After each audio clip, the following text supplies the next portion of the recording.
പിതാവിൻ്റെയും പുത്രൻ്റെയും പരിശുദ്ധാത്മാവിൻ്റെയും നാമത്തിൽ ആമേൻ. സങ്കീർത്തനം 40 2-ാം വാക്യം. ഭീകരമായ ഗർത്തത്തിൽ നിന്നും കുഴഞ്ഞ ചേറ്റിൽ നിന്നും അവിടുന്ന് എന്നെ കരകയറ്റി.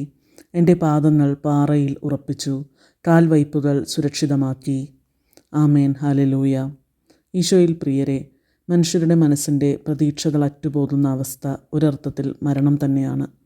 പലപ്പോഴും അത് സംഭവിക്കുന്നത് വിട്ടുമാറാത്ത പ്രതിസന്ധികളും ഉത്തരം കിട്ടാത്ത ചോദ്യങ്ങളും നമ്മുടെ ജീവിതത്തെ ഞെരുക്കുമ്പോഴാണ്.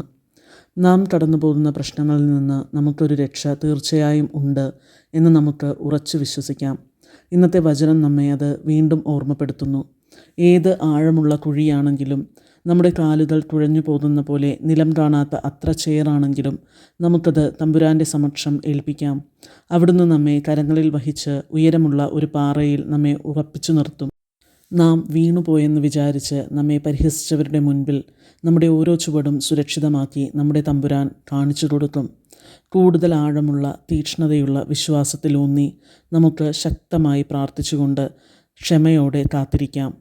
ഓരോ ചുവടും ഉറപ്പിച്ചു നിർത്തുന്ന നമ്മുടെ പിതാവിൻ്റെ കരം നമ്മെ വന്നു തൊടും. തീർച്ചയാണ്. നിത്യം പിതാവിനും പുത്രനും പരിശുദ്ധാത്മാവിനും സ്തുതി, ആദിയിലെ പോലെ ഇപ്പോഴും എപ്പോഴും എന്നേക്കും. ആമേൻ.